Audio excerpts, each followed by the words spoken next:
speaking with you or sharing with you information on district priorities, and you will be given an opportunity to give some input and feedback on the district priorities proposed for the fiscal year 2022. I am joined today by my colleagues, Courtney Desabe and Jessica Wilson. I will now turn you over to Mr. Courtney Desabe, the Special Assistant for the Chief Financial Officer. Good day, everyone. As Mark introduced, I'm Courtney Desabe from the Finance Office. So just a little background on what we're doing in terms of the priority engagements. And I want to flash back a little bit to those of you who I'm sure have been around with us for a couple of years and have seen this in a few different iterations. Why are we actually doing this and why do we have these engagements? So if you recall, about 3 years ago and prior, what we used to do was we'd have the engagements around April or so after we've done the initial budget. The budget would already be done. We'd load it up for the community and say, tell us your thoughts and feedback. And of course, at that point in time, there wasn't a lot that we could do in terms of making edits or changes to the budget. At that point in time as well, a lot of the feedback that we got was through the school level. So parents and community members would go to their school community meetings and give feedback on the individual schools, but there's always been the question of how do we give input into the district budget, the larger budget, the budget that's built in central office. So what we came up with was this process where we would allow folks to give input into the budget. Now we know how tight the timeline is with budgets in a normal year, this year being, even crazier, of course. But we wanted to make sure that we did this at a point in time where people had the opportunity to give feedback and it could actually impact the budget. So here we are right now. So we're going to have 4 of these engagements, as Mark mentioned. This is the first. This is the opening engagement. This is where we launch the survey and we tell you how you can participate. We let you know what the priorities are that we're going to be discussing.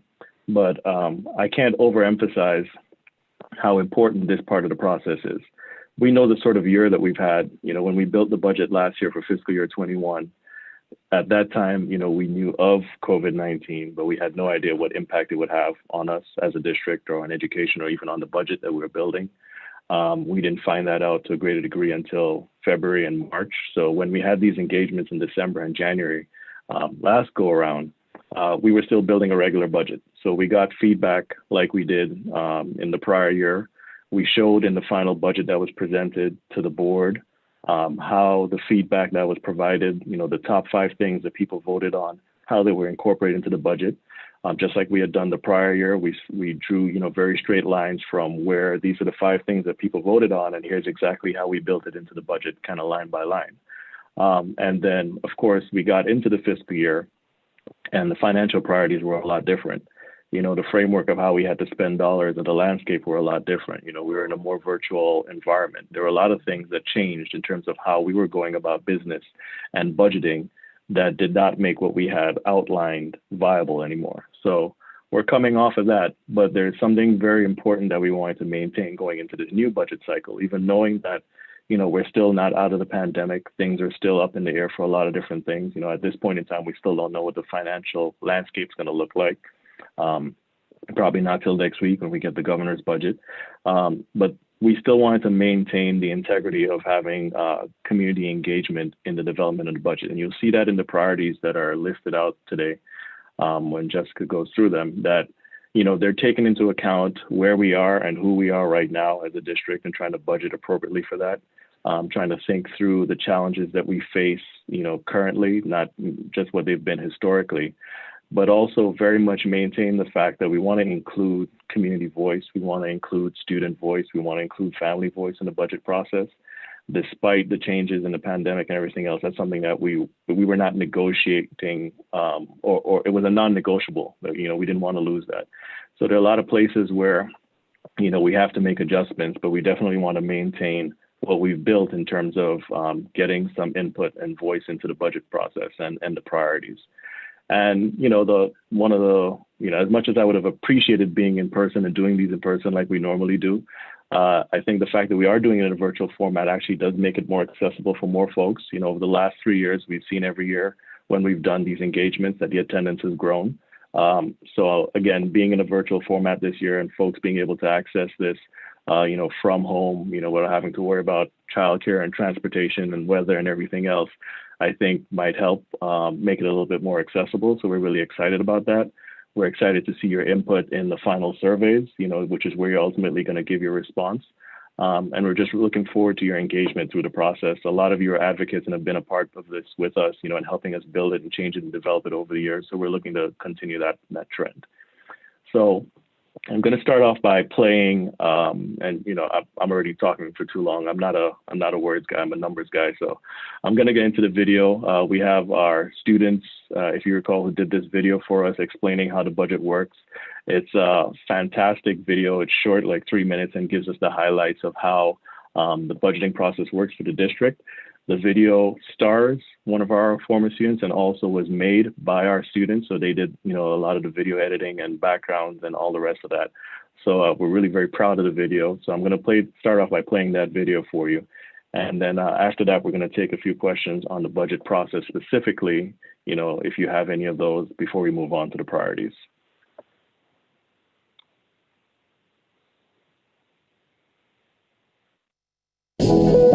Hi, I'm Imani, and I go to Western High School. I'm here to talk about school budgets. Not something you think I'd be interested in, right? But school budgets are about me, and they're about all students, and the teachers and parents and everybody who makes school work. So we all know how budgets should work. So how can we make them work for us? The first step is knowing about the money. City school budget is more than $1 billion each year. About 3/4 of that comes from the state of Maryland, and about 1/4 of that comes from Baltimore City. We also get some dollars from the federal government and other sources. The amount we get is based mostly on how many kids go to Baltimore City public schools. The more students, the more dollars. Those dollars come mostly from taxes, that is, your school budget comes from you. So it's important they have a say in how the dollars are spent. So once we know about how much money the whole district should get, the second step is figuring out how much to go to each school. About 70% of the total district budget goes to schools. Most of the rest goes to schools too, but it's managed by the district office for things like electricity, trash removal, buses and MTA passes, school police, athletes, and a lot more. There are also dollars spent on administration that keeps the district running. That big 70% turns into an amount for each school. Every school gets a total amount based on how many students are expected to be at that school next year. There's a formula for figuring out the amount for each of the district's 30 or so charter schools, and another called fair student funding. That's used for schools that aren't chartered.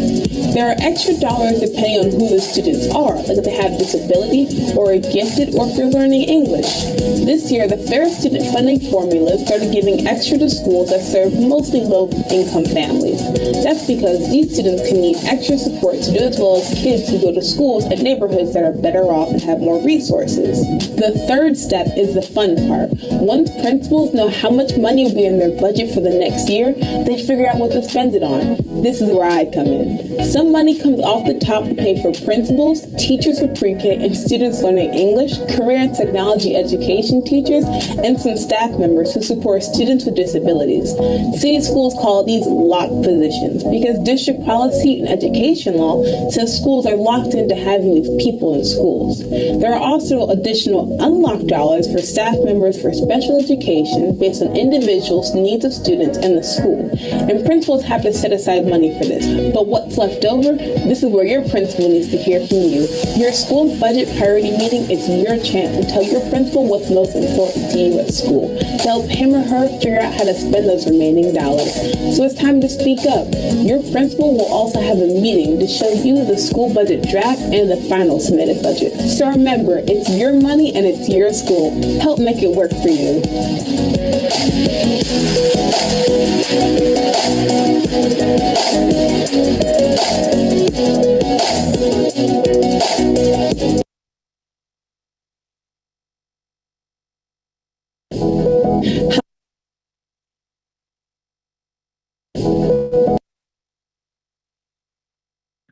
All right. So before we get into district-wide priorities, I wanted to take a couple minutes and see if we have any questions yet on the video or on the budget process. If there's anything on the actual budget process or budget development before we get into priorities that you guys want to inquire about, shoot us a question, put questions in the chat or send them in. And if there are, they will read them out to me and I will try to tackle them. But like I said, take the opportunity now before we get into the priorities, because I'm sure you may have some questions on that and we'll be happy to take that feedback as well. But if there are things that are budget process specific that you want to talk about, please go ahead and put those questions in and we can answer them. I'll give folks a couple minutes. Courtney, I also want to share that the video that you just saw is also available on the district's website and on YouTube. And on YouTube, you can access the video in different languages: Spanish, English, and French. And I also believe it's also, we have captions in Arabic as well. Yeah. Thank you, Mark. All right, I don't see any questions coming in yet on the process, so I'm going to get ready to turn it over to Jessica Wilson. Jessica Wilson is our Executive Director of Strategic Resourcing and Financial Management, so she works with me in the finance office. She's had other roles in city schools, and she knows, the in and out of the budget process. Even before joining us in finance, she's worked with it, intricately on the back end for academics and chief of schools office. So she's not new to this work. She's not new to the budget process and brings a lot of valuable input and insight and oversight on the process. So Jessica is going to be walking us through the actual proposed priorities. And I just want to, sort of do some level setting before we transition to Jessica. Just as we've said in past years, we're at a point in time where we're going through these priorities now, which are still preliminary. We don't know what the actual budget is yet. And we're being very forthright in terms of, how we deliver these. So the priorities as you see them right now are proposed. So they are draft. They are the thinking of the chiefs and their departments and the things that they want to put forth in front of the community for input. But that does not mean that that's exactly the form that they will end up in at the end of the budget process. When we find out what the dollars look like, when we find out what the priorities, the competing, priorities are and how things fit together, we understand the landscape for schools. We'll make final decisions on how these things get submitted or what the final result looks like. So that doesn't mean that, priorities will disappear. It means like the exact wording or composition or how they're funded or different things that can change. So the input is extremely valuable. How you provide input will help dictate that change and how they end up getting developed. So please don't overlook the opportunity that you have here to give some very valuable input. I'm going to turn over to Jessica to get started. Thanks, Courtney. Good evening, everyone. As Courtney said, my name is Jessica, and I'm going to walk through the proposed priorities this year for city schools. A couple of things that I just want to make sure everyone knows before we get started is that we're basically collecting information from you in 3 different ways tonight. One is that we're capturing all of the chat comments and questions and information, and we'll be collecting all of those over the course of the 4 sessions and then providing answers to those questions and summarizing those comments on the budget website. The second way that you can do it is that you can always provide comments, questions, or feedback to the budget@bcps.k12.md.us email address. But finally, and most importantly, which is what the survey that Courtney was referencing, the link will be provided at the end of the presentation and it will also be available on the website. And this is where you have the opportunity to provide your top 5 picks for what you would prioritize for building the FY22 budget moving forward. So again, plenty of opportunities to provide some of your thoughts and feedback, and we're really looking forward to hearing from you on how we should proceed in this FY22 budget build out. As we go through the different priorities, we have a couple of guiding questions that we just want to make sure that we've put out there for you to be thinking about as we're walking through all of this information. The first question, and probably the most important, is how does any of this impact you and your school community, and how is this going to really improve your students' educational outcome and experience?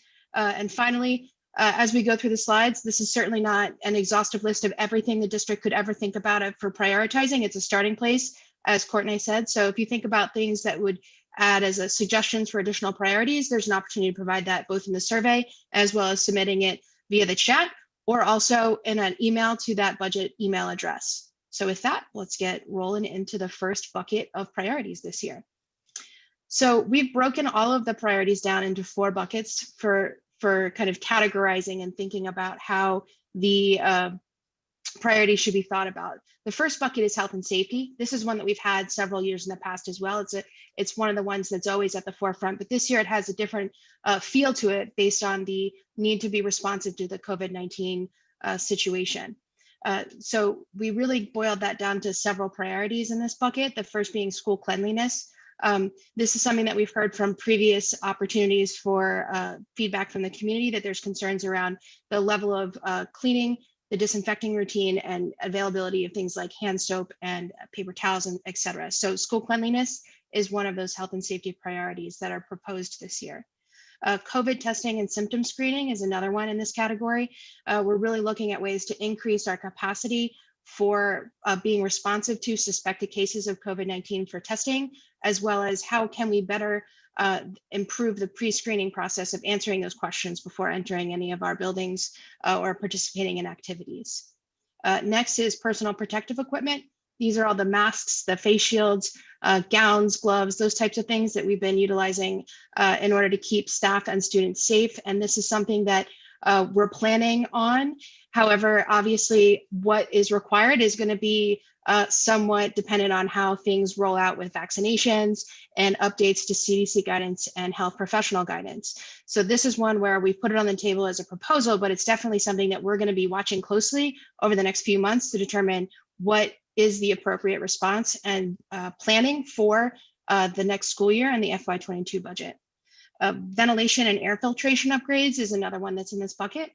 This is about MERV 13 filters. You may have heard that as a reference to basically upgraded filtration that happens in buildings that have built-in HVAC that can take those filters, as well as standalone air purifiers that are being placed in rooms that may not have that level of HVAC coverage. So this is another one that we're putting out there as a health and safety priority for FY22, to be thinking about how would we build that into a budget to be proactive and ready for what may come next as far as replacing filters and keeping up with that health and safety guidance from the CDC. Finally, in the health and safety bucket, we have mental health supports, expanding access and providing access to mental health for students as they return to school across the district, as well as staff, in order to really be responsive to their social emotional well-being. The next bucket is academic recovery. This is a broad one, and we know that. So these are just some general things that we've tried to put forward in this category. It's certainly not the only things that we're thinking about when it comes to academic recovery and the needs of our students in the district. The first one that we have in this slide, in this bucket, is the summer recovery programming, really thinking about what is it that we can start doing before the next school year to help our students reconnect and get on track for academic success. Virtual schooling options for all students. This is something that we've done this year that we're putting on the table as a priority for the upcoming school year, and trying to figure out what is the right way to approach that for all grade levels, and providing those options for families as we move forward. High school evening school is another virtual or in-person kind of opportunity that we're considering as potentially being beneficial for our students. Virtual learning platforms for all students. That's something that we've greatly expanded this year, including Zoom, Google Classroom, Seesaw for our younger grades, and really trying to determine what is the best option for moving forward when we're thinking about all of those platforms, and integrating all of that back into the new normal of having in-person and virtual and whatever else is required in order to meet student needs. The extended learning options during the school year, looking at possibilities of providing additional time with teachers or other staff members in order to increase the support for students as they are progressing through that academic recovery. Student advising and expanded mentoring. One of the things that we have been working on and are continuing to work on is creating individualized student educational plans. And this would be an opportunity to focus in on that as part of that academic recovery that is going to be so critical for all of our students moving forward. And finally, Algebra Access for All. This is a program that has been operating in the district now for several years, and really looking at this as an opportunity now that we have had this experience with broad use of virtual learning to expand virtual Algebra Access for All, which is a blended model right now to be able to provide Algebra Access to all middle schoolers throughout the district. The fourth bucket, or the third bucket, I'm sorry, is our blueprint. This is something that we've been, has really been the focus of the work here in the district for the last several years. And these are really the three items that we wanted to raise up this year as proposals for priorities moving forward. The first being the Opportunity Culture Leadership Development Initiative. This is something that is already happening in some places across the district. And so this would be an example of expanding something that we think is critical to the success of the district. This allows teachers to take on different types of leadership roles throughout the district as part of this framework and initiative. Support for social emotional health and safety. Our student wholeness intensive learning sites have been in place now for several years. This is really thinking more broadly about how we're providing different types of social emotional health and safety support throughout the district on a district-wide scale. And finally, new high school English curriculum. This is something where it's been quite a while since we have refreshed our high school English language arts curriculum. And so we wanted to bring this and raise this up as an opportunity. We recently did this for our K-8 students. And so this would be an opportunity to continue that work into the high school grades. The last bucket is operational investments. The first one in this bucket is teacher recruitment, just really looking at ways that we can maintain and expand different ways and pathways for individuals to become teachers in Baltimore City. And really recognizing the fact that our goal is to bring the best talent and provide the best instruction possible, and doing different types of activities in order to make sure that we're finding, recruiting, and maintaining those teachers. Improve translation and interpretation services. So this is one of those things where it's a lesson learned for sure from the current situation we're in, that what we were doing may have worked in an in-person setting, but in a virtual setting, it has really highlighted the need to provide a robust strategy for implementing language and translation services for English language learners, as well as their families across the district. The career and technology strategic planning. This is something where there have been several, a whole other engagement process in and of itself, looking at the CTE programming across the district. And so this is placing that as a priority to continue working towards and funding in the next fiscal year. Youth voice and leadership opportunities and support. We're one of the 4 engagement sessions that we'll be doing for the budget this year is focused on youth voice. It's critical for any district to be listening to the students that they are serving. And so this is a priority that is centered on supporting students in gaining the skills and the support necessary to be a competent leader.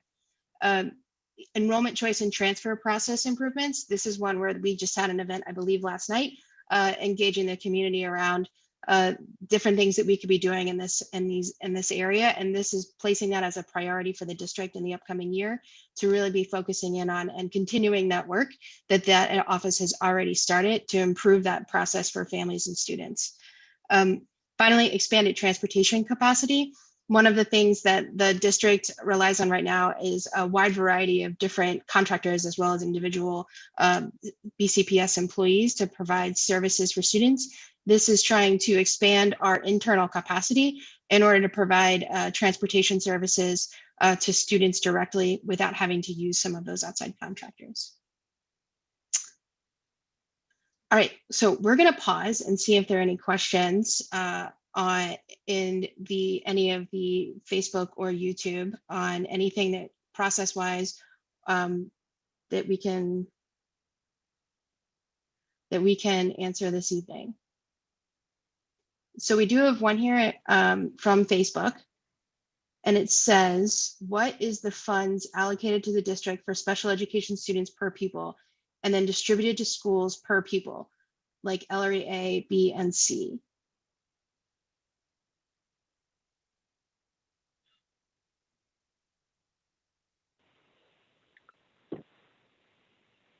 Hi, can you guys hear me?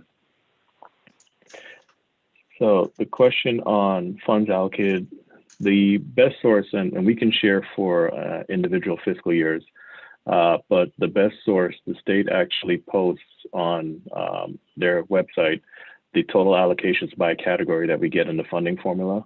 And I think we also have it up on our district website. If not, we can put it up so that everyone has access to it and they can see the different categories we get funded. So it shows ESOL, it shows special ed, it shows the foundations amount, et cetera. And just as a reminder of how that works in terms of the budgeting process, all the funding that we get from the state and the city, is combined into the general fund outside of the grant dollars. So those dollars, once they get combined to the general fund, are no longer delineated by the categories in which we receive them. Meaning that if we got, a specific amount for special ed, ESOL, foundation, et cetera, they all become the general fund, which is separate from the allocation that we give to schools, which is based then on the Fair Student Funding Model.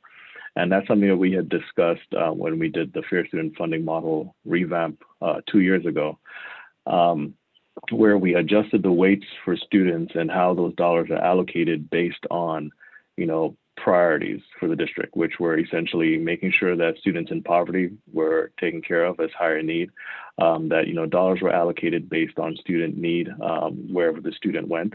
And, those policies or that part of the process has still been maintained. So that has not changed or has not been edited.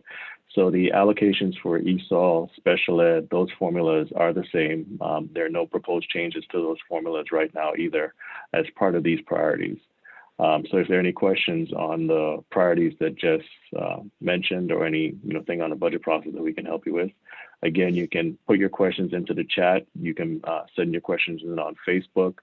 We have folks looking out for the questions, so feel free to put them in and we can try and get to what we can.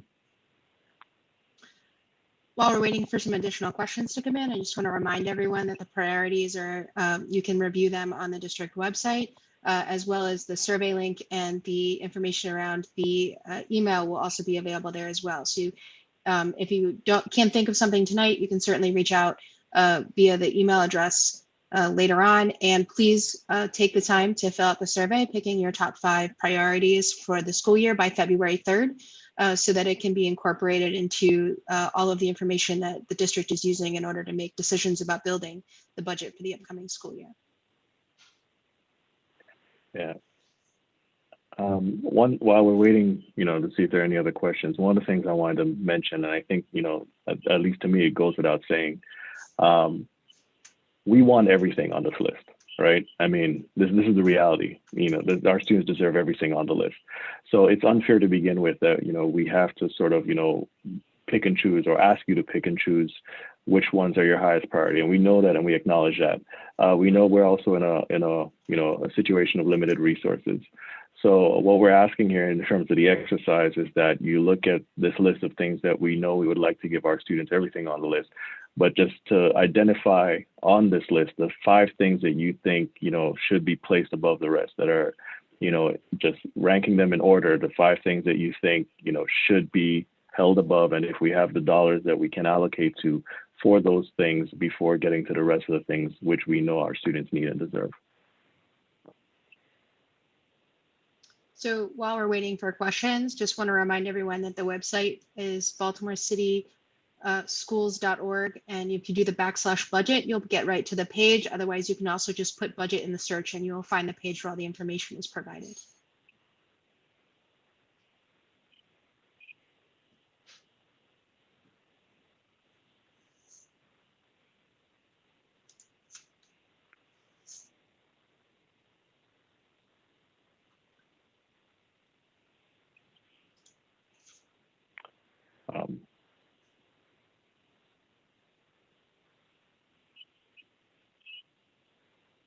Okay.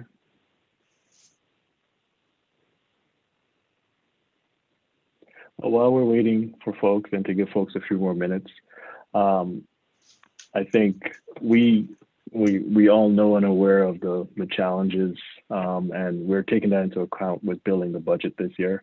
More recently, just before COVID, when we're going through the budget process or any of these engagements, we had to kind of like make sure we put everything in the equity lens. Like, how do we look at things that affect our communities, and how do we look at things and what's the final trickle down impact from what it is we're discussing and what it is we're planning. And we're trying to do that with everything, budget related, everything finance related, district related. And now, it's just a little, it's more challenging, it's humbling, it's interesting that in addition to putting that equity lens on everything, we have to put the COVID lens on everything. So how do we plan for, or build a budget process or help schools build their budgets, hire staff, do all the things that we need to do through the lens of not just equity, but of COVID-19 and a lot of unknowns. Unknowns that you're dealing with in your personal life, unknowns that we are all dealing with in our communities, and we're overcoming. So we are aware of these things and trying to incorporate these as much as possible. In a lot of ways, we're trying to streamline the process to make it a little bit easier for principals, knowing the load that they have to take on. We're trying at central office to see what can we, relieve them of. We know even you as community members, you're being asked to do a lot, in terms of education. You're also being asked to do a lot in terms of your participation in the district. We're reaching out to you constantly to keep you engaged and to ask your opinion and get your feedback. This is another avenue of that, but it's still something that we feel is very important to the process. So we do have a few questions coming in. The first one we have here is, if a traditional student is a special education LREC student and GAL, does the school receive both sources of funding from the district?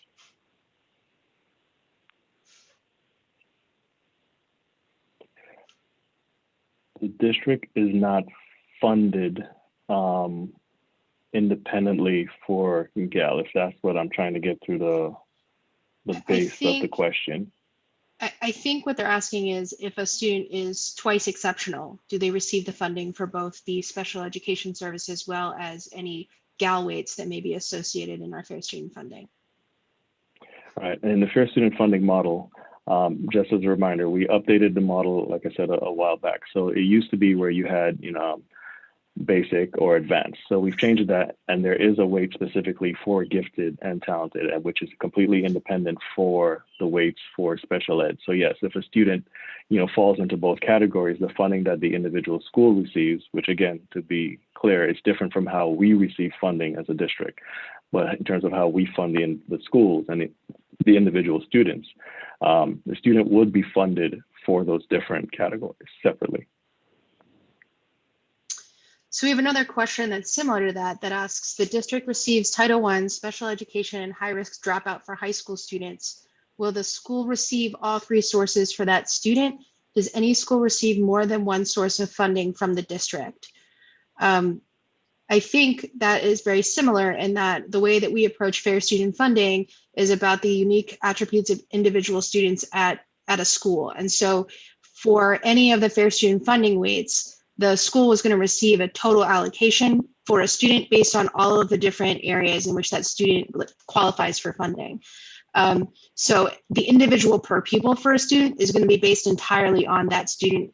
And so there isn't a single per pupil for every individual student, but rather weights that are associated with different types of supports that the district is providing schools to use for their budgeting purposes.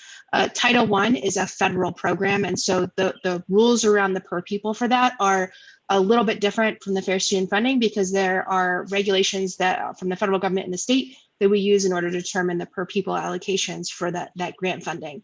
So the schools see all of the funding sources that they're going to have available to them to build their budgets at the same time, and we talk through that at the table. But there is going to be a distinction to a certain extent between the grant funds that come from something like Title I versus the Fair Student funding that they would see kind of as a collective number in their school budget. Yeah, that's correct. And just as a reminder, like every student gets their base weight. That's the base amount per student, and then on top of that, we start adding on the other items like special ed. We add on for ESOL. And the resources are not just the resources that are allocated in terms of the Fair Student funding that a school receives in just FSF dollars. There are other supports that the school receives in terms of locked positions or in terms of the actual central supports or programming in central office that's added on top of that. So there are a number of different layers where schools can receive resources or supports, for students based on the individual criteria of the students, not just the funding model, which is the main one.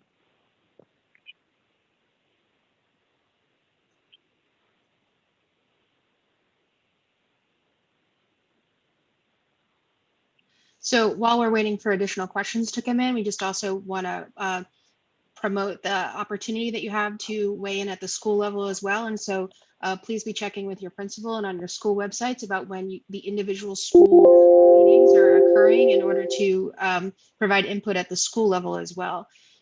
Some of those meetings have probably already occurred, but there should be some additional ones based on the individual school schedules that you might be able to participate in as well. Additionally, while we also wait, I wanted to jump in again to share some information about the other opportunities for district level priorities. We do have 3 other sessions planned for this purpose to be held on January 20th. We are doing a targeted approach.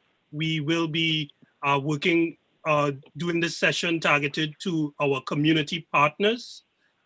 On January 21st, we will be doing a session with our youth in schools, students, etc. And on January 25th, we will be doing a session for our multilingual families. So there's 3 other sessions that you are able to attend to get information. Again, this is January 20th, 21st, and the 25th.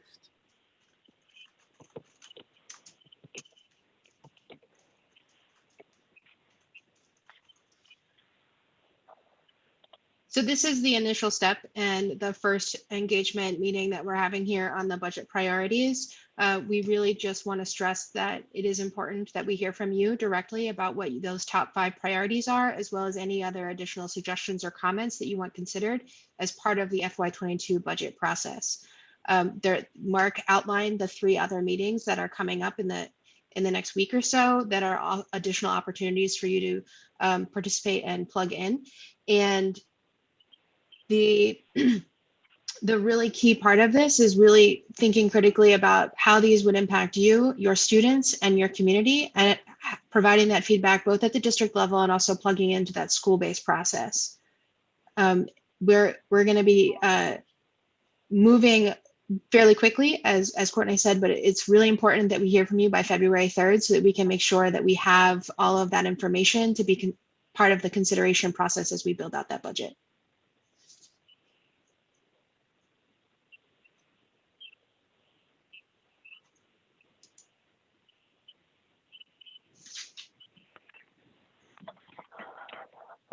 So just before we sign off, I do want to remind folks of the key date, which is the budget goes to the board on April the 20th.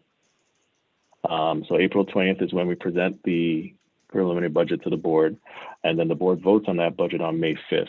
So there is a period in between there as well once the final budget is presented, just like normal, where there's an opportunity, and the board is very deliberate in terms of that time period that we give. It's an opportunity to further engage, to get more feedback on the final budget. There will be a board forum during that period as well, which will allow folks to give more feedback. And also you want to make sure, like Mark mentioned, that we're taking advantage of the ability and opportunity to engage at the school level with the school meetings. To make sure that your voice is heard, make sure you're giving input into the development of the individual school budgets as well. So I just wanted to make sure we shouted that out before we signed off for tonight. Thanks for that, Courtney. So we just want to remind everyone, and we're going to put the link in the chat right now for the survey, as well as that email address that you can use to provide additional comments or suggestions. Please take the time to fill out the survey. Remember, it's the top 5 priorities that you have reviewed this evening, and the opportunity there, it also provides some a text box, so you can provide comments and suggestions right there through the survey as well if you didn't want to do a separate email. We're gonna close out this evening with that, and we want to thank everyone for coming out and participating. And again, there's 3 more opportunities to come and watch live and participate in this process, as well as that online feedback option. So we want to thank you and everyone for coming out this evening, and please keep that input and those comments and suggestions coming in so that we can use that to make some really critical decisions this year as we move forward into the next school year. Thank you all.